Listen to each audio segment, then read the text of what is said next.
Check out FlipsideGaming.com for all your gaming needs. Use the promo code HEROES to save 10% on all orders over $10. Right now, Ultimate Masters booster boxes are available at the fantastic price of $270 when you use this promo code, and shipping is free on this and any order over $100. Check out the description below for more details. Hey there, this is John from Heroes and Legends, and today I'm finally getting around to the 25k celebration. This is a Q&A. I'm going to answer the viewers' questions. I know this is more like closing in on a 27k celebration at this point. I was planning on doing this video last week, but then we got the reveal with Ultimate Masters, which surprised me as well as everybody, and I did a bunch of videos on that instead. So here we are, finally, better late than never, I suppose.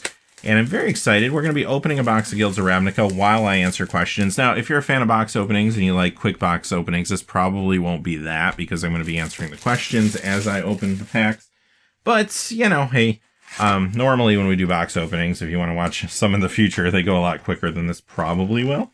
I don't have a ton of questions. Some of them did come through a few times, the same type of questions. So, it shouldn't take too long. So I'm just going to casually talk and we're going to chat and have a good time while I open a box. I'll just kind of go to the rare and just kind of see what we get since this is Guilds and y'all have probably seen a lot of this by this point.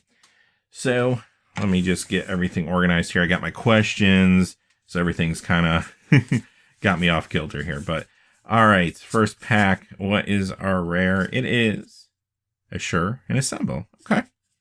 Very nice. Very nice way to start things off. And I love this set, and I'm going to play with these cards. I will be playing some limited with them, so I'm going to try to keep them together and not mess them up. Okay, let's get into the questions for the 25k. These are folks that I did a video a while back asking for questions, and here's what I got. We're going to start off with Mr. Variance, big supporter of the channel. Thank you, by the way. Always watches the videos, always comments.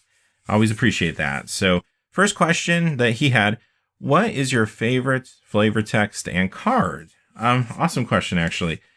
A lot of the cards that are near and dear to my heart are cards. There's Quasi-Duplicate. That's not one, but they're cards that I used to play back when I started with Magic. I think that's true of everybody. My favorite card ever, it's a silly card, and everybody has these silly cards they love. It's Hand of Justice from Fallen Empire. It's not a great card by today's standards. Back in the day, though, that card was actually kind of sweet because you didn't have a lot of ways to remove things in white. And yeah, it required setup, of course, but it was kind of fun to try to pull off. And it was just a very iconic card at the time. Nowadays, looking back, it's not very good. Hey, there's an Overgrown Tomb. That's very good. You know, it's not a great card, but I just love the flavor and it was just really fun at the time. So still my favorite one. And I played with it a lot back in the day. Which cards, or I'm sorry, flavor text. There's good flavor text on that card, but I think what my favorite is whenever they do kind of the fun, quirky, like kind of cocky blue mage things. Like, for example, Deflection, where it says, I think the original Deflection says, up and down, over and through, back around, the joke's on you. Like, I just think that kind of stuff's fun. They have good flavor text on the Guilds of Ravnica cards. There's some really light ones, and I like that better than when they get too serious. Like, I like the story and stuff, but I don't need that all the time. Like, I like some of the light, fun cards, like the it's not in this pack probably, but the crab. I can't think of the name of it now. Wish Coin Crab or something. But like stuff like that, it's just fun. We got a Charnel Troll there. So yeah, those are a couple of my favorites. And he also asked which card aged the best and worst this year. I like that question. I'd have to say card that aged the best would be, and I'm thinking more standard right now more than anything, but I'd have to say it is Arclight Phoenix, because when that card was first revealed, myself included, everyone was like, well, it's kind of cool, but how easy is it going to be to bring it back from the graveyard? Oh, Conclave Tribunal. And, oh, Assassin's Trophy. Very, very nice pull there. Always happy to see that. Great rare to get. And Direct Current foil. Everyone was kind of like, yeah, it's going to be too hard to bring back from the graveyard. But then we saw all these cheap spells. We already had Shock in the format. And you have Jumpstart spells that are cheap. And all of a sudden, you know, it's not so hard to bring back from the graveyard anymore. And the card is not only showing up in a lot of big standard decks, but also showing up in some decent modern decks too. And I think it could show up more and more in modern in the future. So I think that one really changed a lot over the course of the last few weeks. Oh, another nice pull. Expansion Explosion. Big card right now, too, in Standard. So that aged well. Maybe aged worse. Again, I'm thinking Standard. And there's a car going by. Usually I edit that out, but because I'm doing a pack opening, bear with me. You might hear some cars and planes and stuff happen. So what aged worse? I would say probably Runaway Steamkin. Like, that was the card that for a hot moment was going to be like the card of Standard. And then really not so much. There's a Mythic, March of the Multitudes, and we get Dragonauts. Nice looking foil. Wow, that looks really cool. But there's our first Mythic. It's a good one. But yeah, that card was going to be amazing, and it looked like it was poised to be a big deal. It kind of faded away a little bit, and everything changes in Standard formats, especially early on, of course. Now, that card does maybe have a life in the future in Modern. I'd watch it there for sure. Okay, next question comes from Kyle Perry, and Kyle asks, as I move my question forward, how long have you been playing Magic, and what about the game attracted you to it? I started in 94, so I'll tell you, early on, even in the days where Alpha Beta Unlimited and those early expansions were coming out, you couldn't get your hands on them. Ooh, Steam Fence. Wow, we're getting a ton of foils. Steam Fence and foil Thief of Sanity is a pretty good foil rare, actually. Steam Fence is awesome, too. And you couldn't get your hands on that early product. And Revised, The Dark, Fallen Empire, Ice Age, those are like the first sets you really could get your hands on. I had some cards from the other sets when I started playing, but I couldn't get that much of it. So I really relied more on those other sets that had higher print runs. And that's when I started playing, and the game was just unique and different. I just really enjoyed it.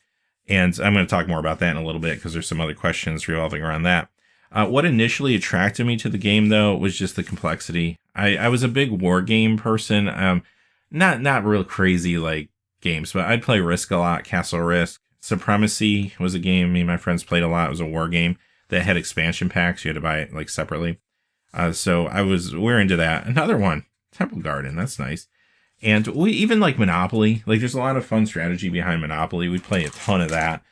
Card games like poker and stuff. So when I found out about Magic, I was pretty intrigued because it was so complicated. It was so changing all the time with new cards being added. I just thought that was really cool. So that's really what it was for me with the game.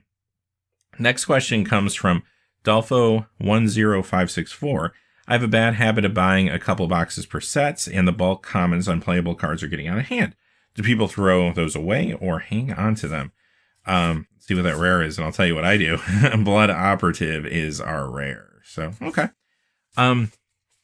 With that, it's a good question.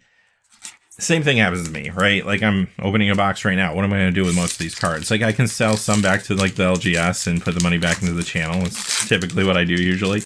But obviously most of the cards I can't sell. There's nothing you can really do with them. People do different things. I'll tell you, I hate throwing cards away. I just feel like that's a waste. And I don't know, some people do it, I'm sure, because really, what are you going to do with these things? Over the years, they pile up, right? But it's hard to do for some people, myself included. Bounty Agent is here. And you have other options. Some places will buy cards from you in bulk. Like, just they'll buy your commons in bulk. And you won't get much for them, but at least you get something, and then you get them out of your house. And that's not a bad thing.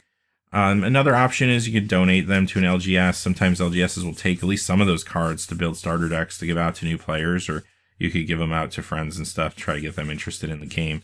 But it's difficult though, because that only takes you so far, right? You only know so many people you're going to give Magic cards to, and eventually you're still in the same position. Ultimately, you do have to decide whether you're going to toss them, sell them in bulk somewhere if that's worth your time, or else just trying to give away what you can. Mission briefings are rare, which is nice. Artful Takedown is our foil. All right. Next question. Trey. Gotta move this up. Trey Conover. What got you into Magic and when? Well, I mentioned when. It was 94, so the game was still pretty new. And what got me into it was some friends of mine started playing. I mentioned I played war games a lot with a lot of my friends, different board games, and we would go to the comic book store periodically to buy expansions for the Supremacy game, and a couple of my friends happened to see Magic and buy some packs of I think Revised, and just started playing. And then once they realized, hey, this is pretty cool, they told me about it, and I started playing too. And that's how it happened. Unmoored Ego is the rare in the pack. Okay. A few questions by Nate Bates. First one we answered. What got you started or / exposed to MTG? Secondly, do you have a favorite set or a card from all of Magic? I mentioned the card with Hand of Justice, but my favorite set, actually, I love that question. It's the Dark. I love the Dark. I just think Playcraft. Oh, that's not the rare. Risk. It feels like a rare. You see it all the time. Risk Factor is our rare. I love the Dark because, first off, it was one of the early sets I was playing at the beginning, so you're always going to have a special place in your heart for that. But secondly, I just love the theme of it. Like, there's not necessarily a ton of powerful cards in the Dark. There's some good ones like Blood Moon and Maze of Ith and such, but for the most part, it wasn't a super powerful set, especially compared to some of the other cards we already had at the time. But you know what? Like, that seeing the dark side of all the colors, I thought was really cool theming, especially the dark side of white. I just found that very intriguing, like Inquisitions and Crusades and all that type of stuff, or Martyr's Cry. When you look at those cards, I just thought that was really cool and a really interesting take on things. Hatchery Spider is our rare there. And I just love the theme of the set. You have Frankenstein's monster in there too. I mean, that was back when you still had some real world references. I always thought that was interesting. It's just a really fun set overall. If you're not familiar with it, check it out. And again, don't expect a ton of powerful cards or anything, but it's just really cool to look through those cards. Where do you see the future of Magic going? Oh, that's a good question. Magic's in an interesting place right now because I do think it's actually getting more and more popular. And I know it seems like everywhere you go, there's Narcomoeba as a rare. Even though you're getting rares like Narcomoeba, I think the game is still very popular. It's just because what's going on right now with the increased exposure with Arena is pulling a lot of new people in. Now, will they stick around? Time will tell, I guess. But Arena is bringing a new level of exposure, and you're seeing more people watching the Pro Tour. You got more people showing up now to game stores and playing, too, as a result of that. And I think that's huge for the game. So I do think that trend will continue. I think the game grows and gets bigger. But I do think down the road, and I'm talking many, many, many years down the road, maybe decades, eventually, like all print media, I do think it's going to become more digital. Venerated Loxodon, that's a good one. And I don't think that tomorrow everyone's going to stop playing paper and play Magic Arena or anything like that. But I do think maybe Magic Arena is the first step towards that future, where eventually, yeah, you'll always have paper Magic, definitely to a degree, because people have cards, they're going to play with them. But I do think more people will maybe engage in the game in a digital format. And I do think that's down the road, but I think very possible. I don't need to read all those today. Oh, another Thief of Sanity. There you go. I almost read our uncommons like I typically do. Okay. Next question is, MTG Master, what are your thoughts on the vintage format, both from a financial and gameplay perspective? Financially, I think the vintage format's kind of a mess because you can't really afford to play it. Now, some people already have the cards and they have friends that play, and that's awesome because I do think it's an amazing format. I think it's a lot of fun. I might say I like Legacy a little better. Again, I can't afford to play either. But the problem, I think, with both those formats is unless you already have the cards or a lot of money and already have people around you that have the cards, Mnemonic Betrayal is, I think, our second mythic, right? You're kind of stuck. You can't really play, and it's difficult for just probably the vast majority of players. Now, if you have that situation, well, wonderful. I think you're very lucky. If you don't, you play another format. And I do think in a vacuum, if I had access to every card, I think Legacy would probably be my favorite format. I feel like that's just such a deep format and very, especially with the inclusion of Force of Will and stuff, I think it makes it a little deeper than Modern in some ways. But I do like Modern, though. And Vintage is still a lot of fun, and I would love to play it if I could, but again, it's tough. Hey, there's Runaway Steam, Ken. There it is. So there you go. I think we're about halfway through the box, or at least getting close to it. At some point, I'll run out of questions and probably go a little faster here. Mana Ramp Madarin says, any advice on starting a Magic channel on YouTube? And what kind of camera do I use for pack openings, or setup do I use? Let me talk about my setup first, and then I'll tell you about YouTube. Right now, I've used a lot of different things over the years. Right now, hey, Night of Autumn's good. Hunted Witness is a foil. I use an iPhone. It's the latest generation of iPhone. I forget what number this is. 8? Are we up to 8? I don't know.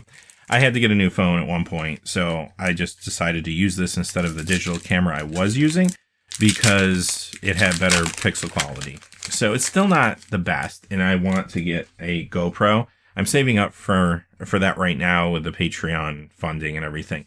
So eventually my plan is to get a high-quality GoPro and a better stand and stuff, and then I think the pack openings will be even crisper, chromatic lantern. But right now, I mean, the iPhone's working fine. And the audio is the biggest issue if you're trying to use an iPhone. And the issue is your audio is not going to come out very good. So what I do is I record on the iPhone, but I also have my regular mic setup running. So I have a Yeti mic, a mic stand, all that stuff, like a boom screen, like a mic screen, and all that stuff set up all the time. So I'm using, I can't open that pack. So I'm using that as audio, and then what I do is I take the video and the audio and I put them together in the editing program, which isn't hard to do because the iPhone is still capturing audio. So I can just line up the two tracks, make sure they match, and I'm not sounding echoey. And then I just delete the audio from the iPhone, and then there you go. You just edit from there. Erratic Cyclops is your rare. So it sounds complicated, but it's not really as hard once you start learning that stuff to get into it. Now, starting a channel, my advice would be, first off, don't expect a lot for a long time. It took me, I think, a year to get 1,000 subscribers or something like that. And I was doing videos like almost daily. So that was like a lot of content. Now, I wasn't as good at it, I don't think. And I hadn't found my stride yet. Didn't have as good equipment. Again, Patreon helped me a lot with the equipment. But at the same time, like, just don't have high expectations. It's going to take a long time to build into anything. Oh, there's Izona, Thousand Eye. And you just have to know that going in, right? Like, do it for fun. Do it because you love it. Don't do it to make money, because you could eventually make money. And right now, like, the channel's doing great, and I can put a lot of the money back into the channel, which is awesome. But it's going to take a really long time and a lot of time into it before that's going to happen for you. And especially now with YouTube, you can't even... Oh, there's another mythic. It's Nullhide Ferox. That's a cool one. And Pass Wall Adept is a rare. So you need 1,000 subscribers now before you can even get monetized, which a lot of people think that's a bad deal and it's discouraging. But I'll be honest with you, until I had 1,000, even after I had 1,000 subscribers, I wasn't making more than pennies. So you're not really making any money anyway when you have like 500 subscribers. So you're not really losing anything. So consider that for a moment. But yeah, and also the second thing I would say, other than just be super patient and let it run its course, Drowned Secrets and a foil. I hate saying this card. And I'm not even going to say it this time because I usually have to say it like 3 or 4 times before I get it right. And it's great when I can edit it. You all know what this card is. There you go. So anyway, sorry to go off on a tangent there. But also find your niche. Try to find something that other people aren't doing, or at least not doing a lot of. Like for me, I think what really helped the channel was the market watches, because even though, yeah, there are other people talking about finance out there, I talk about it in a different way. I'm looking at singles, and I try to give the whys. Like, it's more of an educational thing, I think, because a lot of people say, this card's going up. Why is that? You see that on message boards all the time. So that's what we try to do here. I think that's unique enough, at least at the time, that it drew a lot of people, and that spills over to your other content too. Ionize, very nice rare.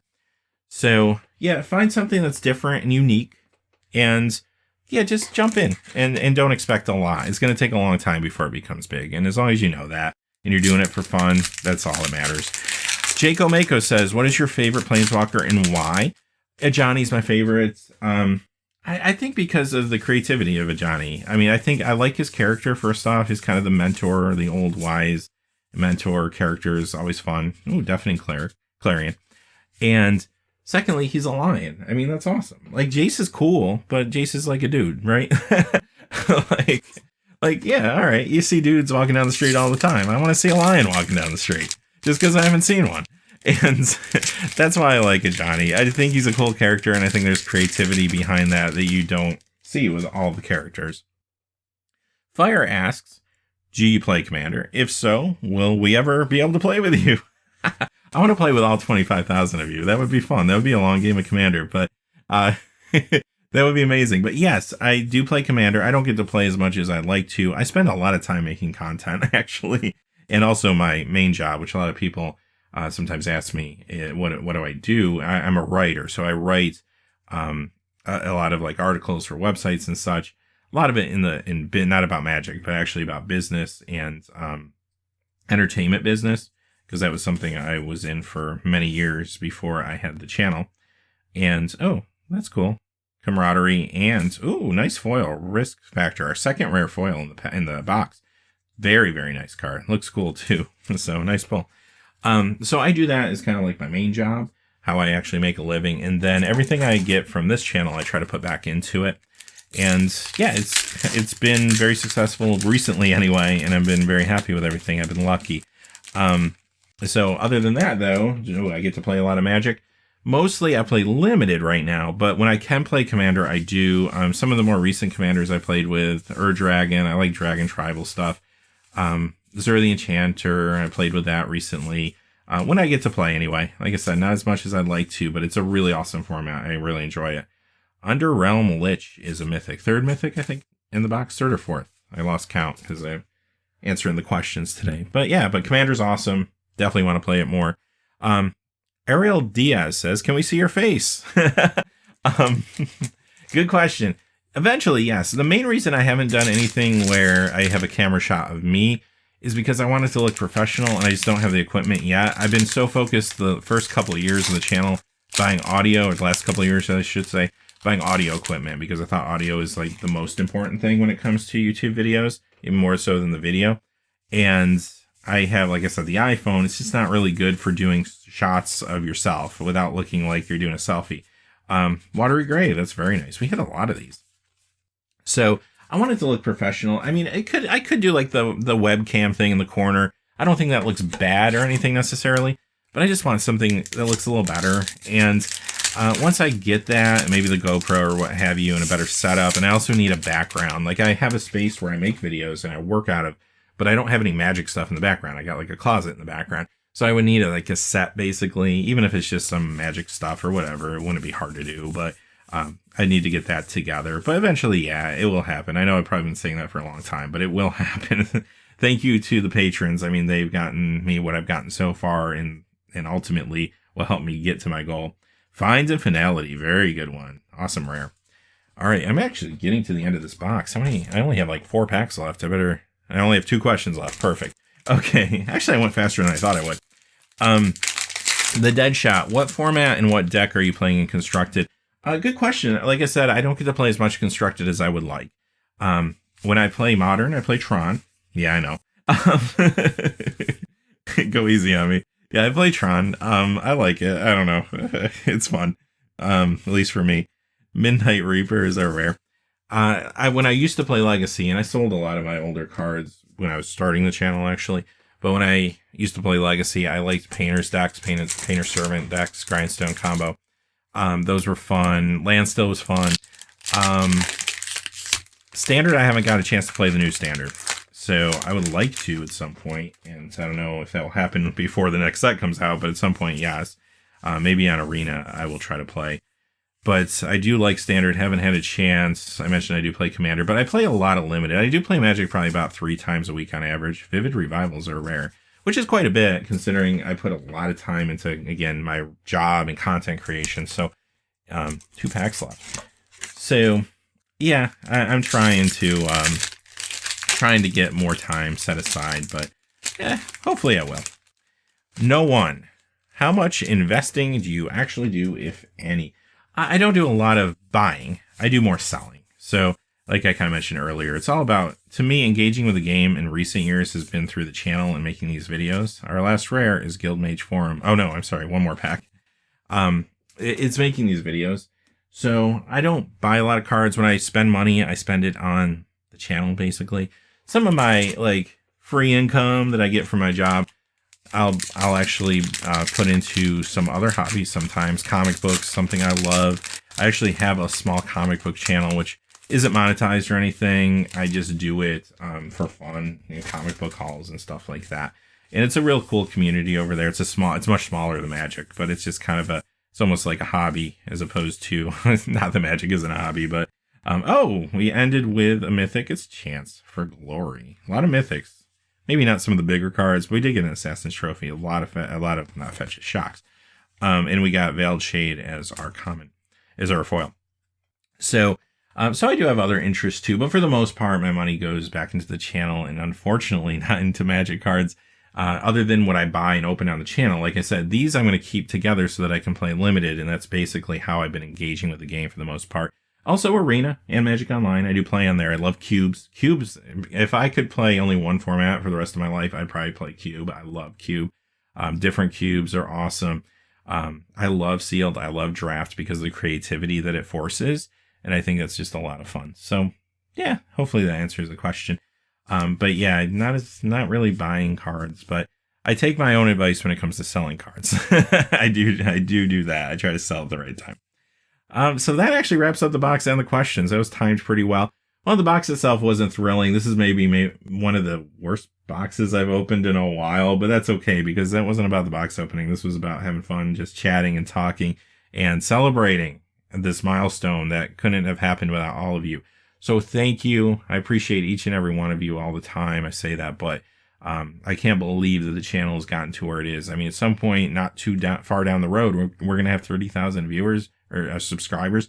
That's incredible to me. That's breathtaking. So thank you all. Thank you for your support over the years. Thank you for your comments and sharing and liking the videos. Can't tell you how much that means to me and allows me to keep doing this. So thank you all. And yeah, next time maybe I'll open a better box. I was due for a bad one because I've opened so many good ones. This wasn't horrible, but we didn't get like a lot of the big mythics that could have been fun to open. But that's all right. Hey, until next time, thanks for watching, though. Please remember to like and subscribe, and have a great day. Hey, thanks for watching. This video is made possible by the generous support of viewers like you on Patreon. Check out the description below for links to our Patreon page as well as our Amazon affiliate store, where a small percentage of all sales will also help support the channel. Finally, if you haven't had a chance yet to subscribe, hit that subscribe button so you don't miss any new videos on Heroes and Legends. Talk to you again soon, and have a great day.